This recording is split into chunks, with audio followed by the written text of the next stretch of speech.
All right, if we could get everyone come in and get seated again. We have a great talk next by John Conley. And let me get his talk up. So, John Conley is a professor of economics at Vanderbilt University. He completed his undergrad at the University of Chicago and a PhD from the University of Rochester in economics.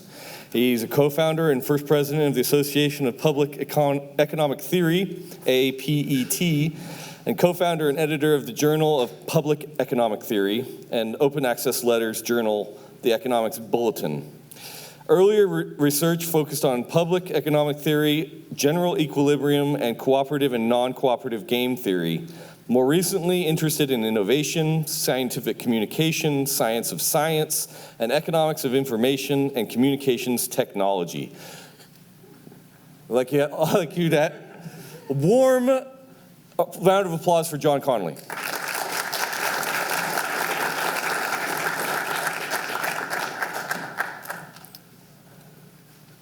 Are we live? No, not quite. Now we're live. Now we're live, okay. Okay, thanks very much. Economists are always happy when they let us out of our cage to talk to nice people. Sorry, John. I forgot to announce something. If anyone's interested in student opportunities with the blockchain, there's a breakout session being led by Sandy, who's not here, and also direct insight into opportunities for students led by one of the students here at Rice. My apologies, John. Not at all. I'm just making sure I understand your technology. Here we are. Okay, good. So here's the plan of this talk. I'm going to talk about the economics of crypto tokens and ICOs. York Road sort of turned me on to this idea at Microsoft, and really fascinating from an economic standpoint. Okay, so what is a coin offering? People probably don't know about this. Use the mic. Sorry, I can't hear you. Oh, okay. Sorry. John, you want a mobile mic? No, I'll just stay here. That'll be fine. Okay. So crypto tokens are sort of like a coin, sort of like a Bitcoin. They're see if I can embiggen this. Oh no, I can't embiggen this. All right. Anyway, okay. So they're sort of like a Bitcoin. Ownership is attached to a public key. They're pseudo-anonymous in that sense. And so all of these transactions of these various coins that people are producing, these various crypto tokens, are kept in a ledger in the exact same way. The way that they're different, which I think is more interesting, is that they have many more use cases than simply being an altcoin. So you can, for example, tokenize real goods, gold, property, things like that. Sometimes they're used as proof of stake, give you voting rights in various ways. Other times they give you rights to a stream of revenue for some particular sub-function of a platform. So they really have, they come in all different flavors, many things that they do. They're more than just a medium of exchange. Okay, so RACO is important. So people have already spoken about this. Whoops. Now I'm quiet again.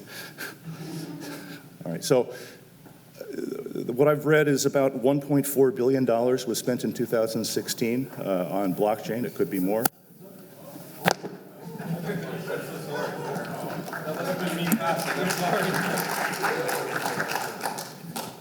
Of that, about $250 million was raised through ICOs. So this is a non-trivial thing, and we heard yesterday that, oops, thank you. Okay, we heard yesterday that, was it Augur that raised $12 million? Gnosis raised $12 million, selling 5% of its coins. It's astonishing. All right, so good for them. All right, so the problem is that we don't really know, or a problem, if they're a currency or a security, and both bring with them significant problems. If they're a security, we have to deal with the SEC. That's no fun. If they're a currency, we've got to worry about know your customer and anti-money laundering, also no fun. Both of those things add transactions costs that in some ways defeat the idea of having blockchains and tokens and so forth. They really add a lot to it. Fortunately, for the most part, the government's not really taken a strong position. I think they really want to keep their hands off, although Ripple did get fined because they didn't satisfy know your customers. So it's potentially dangerous. Okay, so if it's what is currency? All right, so money. Why do we have it? What's it good for? Nothing. So money is pieces of paper blessed by the treasury gods, right? So it's nothing intrinsic, and in that sense, it's just like a crypto token. Bitcoin is nothing intrinsic either. We exchange it, but there's nothing really backing it. We exchange it because money has two fundamental functions. One is a medium of exchange. The other is a store of value. Sometimes you can also think of it as a unit of account, but that's not as important. Fundamentally, though, what money is trust. The reason I take money is that I trust that I'll have these magic pieces of paper and I can give them to somebody else and they'll give me real stuff for it. If I didn't believe that somebody else was going to take these tokens, these paper tokens, I wouldn't take them either. So it's based upon this chain of trust that they're continuing to be worth something, and that's, of course, exactly like Bitcoin. Okay, so that's great, because without that, we'd have to be in this world of mutual coincidence of wants. If I wanted a cigarette, I'd have to give you a goat, right? And you'd have to want a goat and have a cigarette, and that's a difficult world. So much easier to have these things which can store value temporarily and can be used to exchange for all the goods we want. Okay.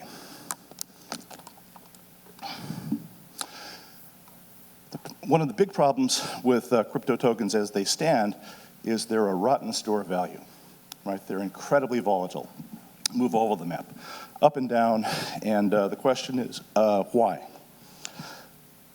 If I don't believe that it's going to retain its value, then I don't want to base my retirement savings on it. I don't want an IRA with Bitcoins because it's far too risky.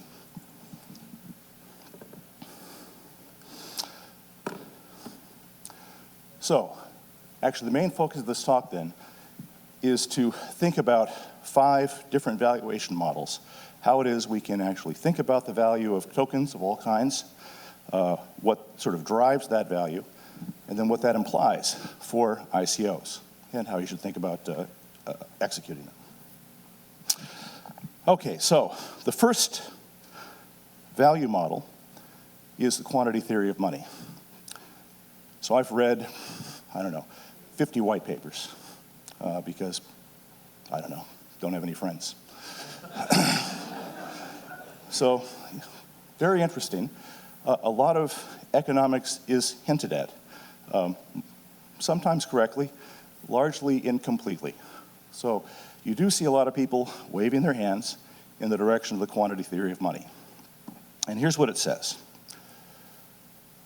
It says that we have T, which is the number of transactions that takes place. So if we have, say, $400 billion worth of transactions taking place every day with Bitcoins, that's T. M is the number of Bitcoins. V is the number of times they are exchanged during a day. That's called velocity, right? So this actually is not a theory. This is an accounting identity. It has to be true. If we have, one token exchanged 10 times, then it, and the total value of transactions is $100. The only way that's possible is if the token is worth $10, right? So it's just an accounting fact that this has to be true. All right, so the question is what is velocity going to be? All right, so velocity is what people choose. Okay.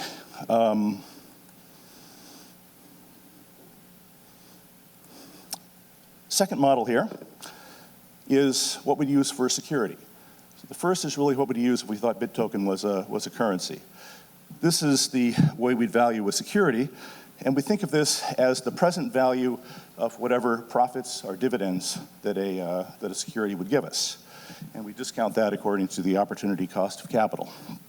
Okay, so if you're thinking about buying IBM or Microsoft, this is how you'd estimate the value of the stock. Okay? What would this say for Bitcoin?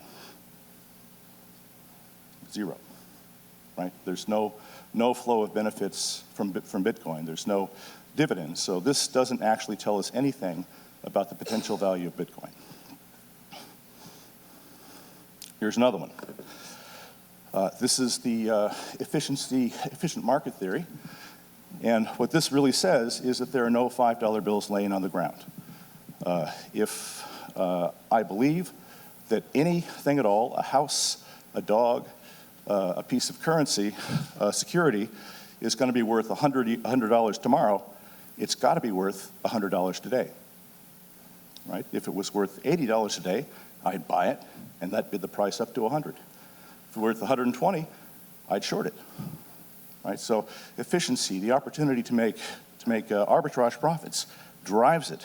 So it's certain that the price today is equal to the expectation, right or wrong, of the price tomorrow. Okay, so that's something driven by an arbitrage condition. Next, we have a behavioral model. So behavioral economics says that people do what they do because they do what they do. So it's a just so story. It's not really based in rationality per se. It's not that they're optimizing some way. It's that they're doing things that are predictable and regular for reasons that we can't really rationalize. And this is actually true. So the examples are things like framing. So if I say, do you want to opt in to my 401k plan? Almost no one does. If I say, we're saving in a 401k plan, do you want to opt out? Almost no one does. So even though the decision is the same, the way that it's put to you makes a difference in what you choose. All right, so loss aversion, lots of things fall into this category. All right, so we know that people do this. In some cases, we can predict, and if we can predict, it's actually just as good as being rational. Really, economics is not about rationality, it's about predictability. Okay, now, can we predict for crypto tokens? Probably not. It's too new, right? So we don't have enough data to say for sure how people are going to react in valuing crypto tokens, but it is without question, at least to me, something incredibly important. People like crypto tokens and blockchains because they're cool. They're sexy, right? So that's going to be important in thinking about the valuation. All right. Finally, there's a metagame value. So you may have a token, gives voting rights, lets you adjudicate different kinds of disputes, whatever you want to do on your platform. But it might be that if I can buy up enough of those tokens, I can use my voting rights to push you in a bad business direction so that you don't compete with me. Or I can say, you know, we should open source your IP, and then I'll take it. You know? So if you give me voting rights, I might actually buy up those tokens, which could be very undervalued, and use them for a purpose entirely different from what they're intended to on the platform. So in thinking about how to structure a token, what properties to give it, you always have to think outside the box. What could happen? All right. So then, what drives velocity? Lots of stuff. Expectations of future value.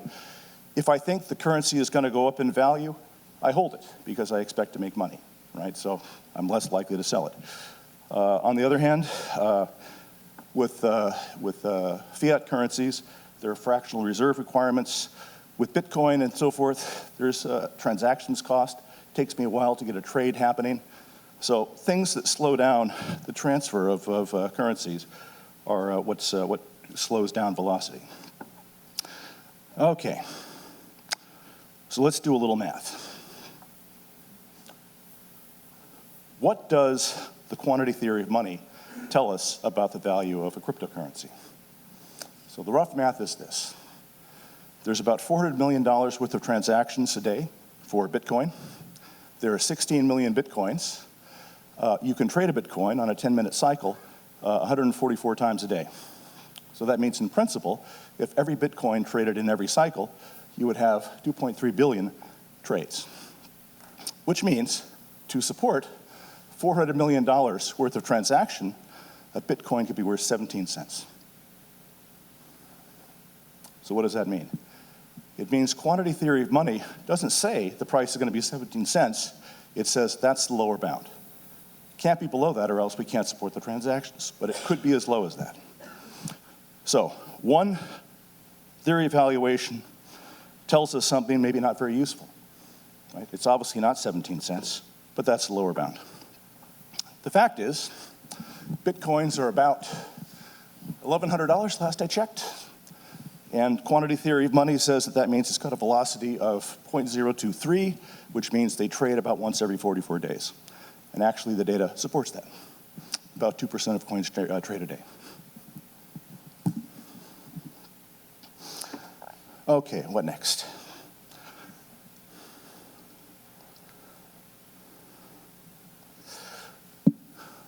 So this creates some important concerns. Quantity theory of money tells us not very much. Really, almost any price is supportable. You know, we could have $2,000 as the price of Bitcoins, and if we believe that, it's true. Nothing about economics says it couldn't be $2,000 or $50. Okay, but the problem is, this is driven by expectations. So if you're investing in a currency, hoping to make money, because something like if it gets up, successful platform, surely the currency is going to increase in value. Quantity theory of money does not support that idea. You know, maybe yes, maybe no.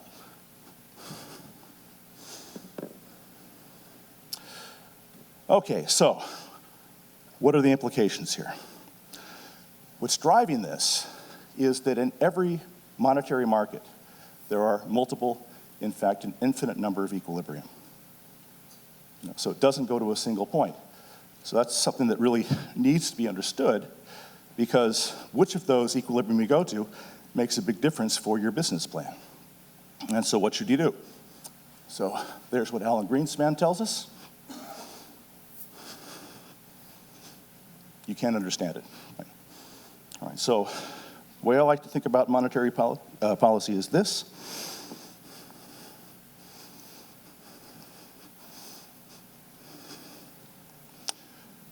So it's dangerous stuff.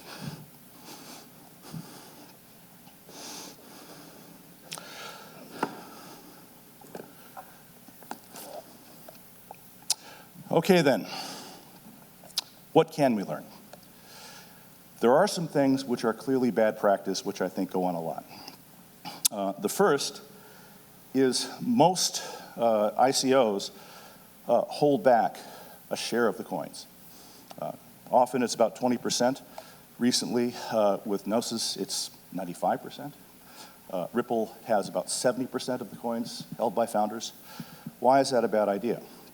It's a bad idea because it's inherently destabilizing. It's like George Soros. You know, if I own 50% of the British pounds, I can manipulate that currency. Right? So it's a dangerous thing to have a concentrated person owning a lot of the currency. So if you've got a stake in the currency, you actually should not hold it. So you should give it up. You should sell it all. If you want to reward founders and so forth, sell it. Use that money to support your platform. I don't think anything good comes of holding back coins. It also opens you up to the possibility of insider trading, which is the thing you probably don't want to do. So it's just not a good approach. Okay.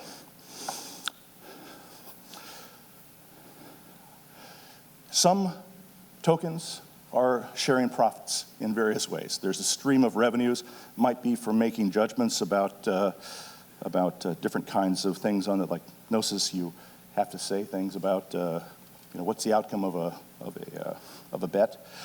So you get. Am I out of time? Okay. Okay. So you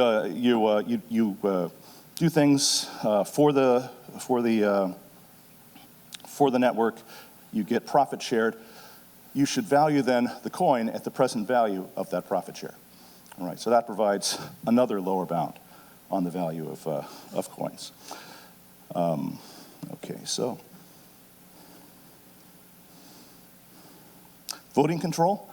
Voting control is worth something, but who knows what. You could discount that in to the present value of the coin. That provides a lower value. Also, though, it creates a possibility for metagame that's not good. Okay.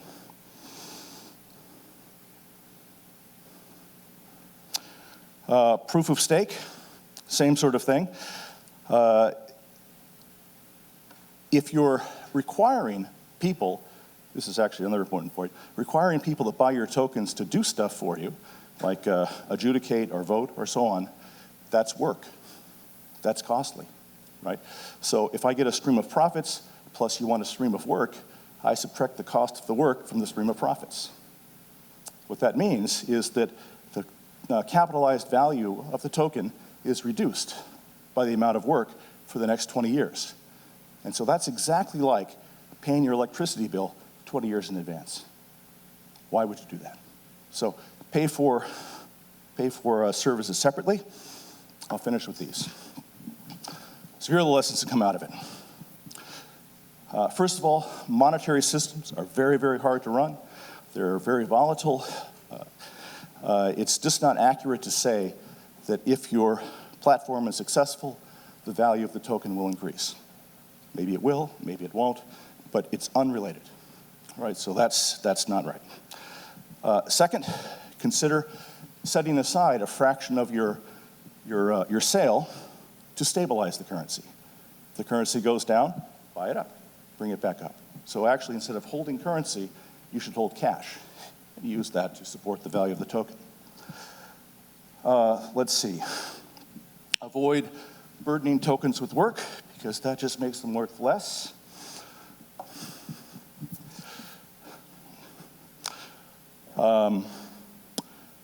If you have token holders that control any aspect of it, realize they're going to use it in their own benefits, which may not be the benefit or the interest of the platform or the ecosystem.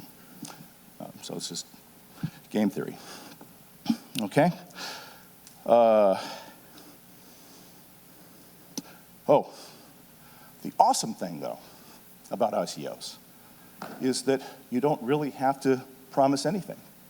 A white paper is not a contract, right? You write a paper, this is what I think I might do, and then people throw dollars at you. Awesome, right? Okay, so that's wonderful. It's good socially, too, because I think these are good projects in general. So if somebody's willing to give us money for the social good, that's fantastic. And not constraining yourself, that's also fantastic. Okay, so what about for investors? Don't buy tokens because you think the value will increase. That's just gambling. Maybe you're right, maybe you're wrong. That's not the way to go.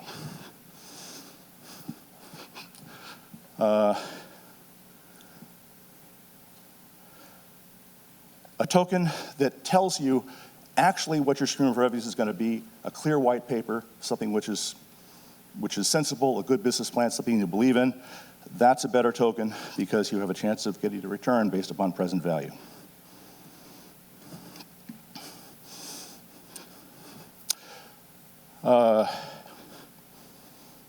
Tokens that don't come with full voting control, partial voting control.